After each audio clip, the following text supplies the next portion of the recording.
The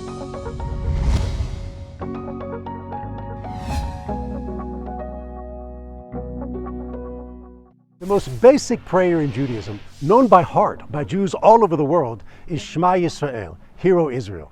Even in Africa they know it.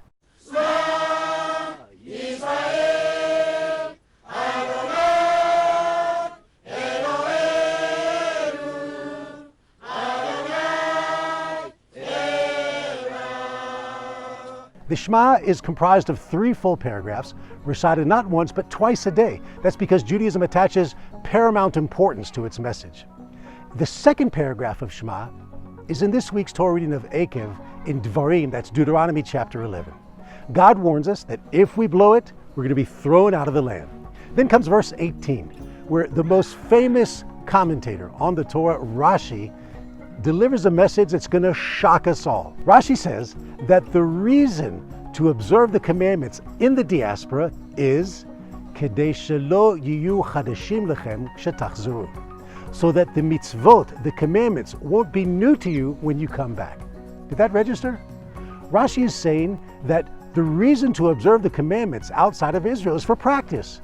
The underlying assumption is that the natural place, the place where the mitzvot have full meaning, is in the land of Israel.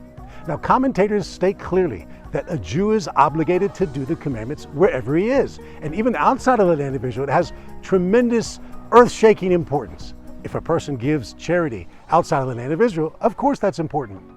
But performing the mitzvot outside of the land of Israel pales in comparison to the spiritual strength of doing the same in the land of Israel.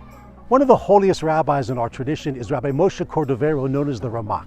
He grew up in the 16th century in Sfat in Israel, and by his 20s already became a Rosh Yeshiva, the head of a rabbinical seminary.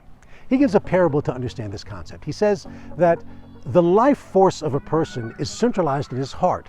Now, if a person moves his arm or his toenail grows, that's also an expression of life. But if he loses his arm, his life is not in danger. His heart, on the other hand, is the dwelling place, the center of his soul, of all of his vitality. Then the Ramak writes, V'chen inyan Torah, ikara be'eretz Yisrael. So too regarding the Torah.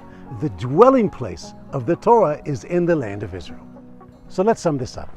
Rashi, the Ramak, and many other commentators, by the way, are saying that a Jew who chooses knowingly and willingly to live in the diaspora is choosing a service of God which is partial, less compelling. Whereas a Jew in the land of Israel performing the mitzvot is pumping vitality to the entire world. He's sustaining all of existence like a heart and not like a toenail. Now that's something to think about the next time we recite the Shema. Shabbat Shalom from here in Beitel. For more Israel National Torah, sign up to our email list at the link below.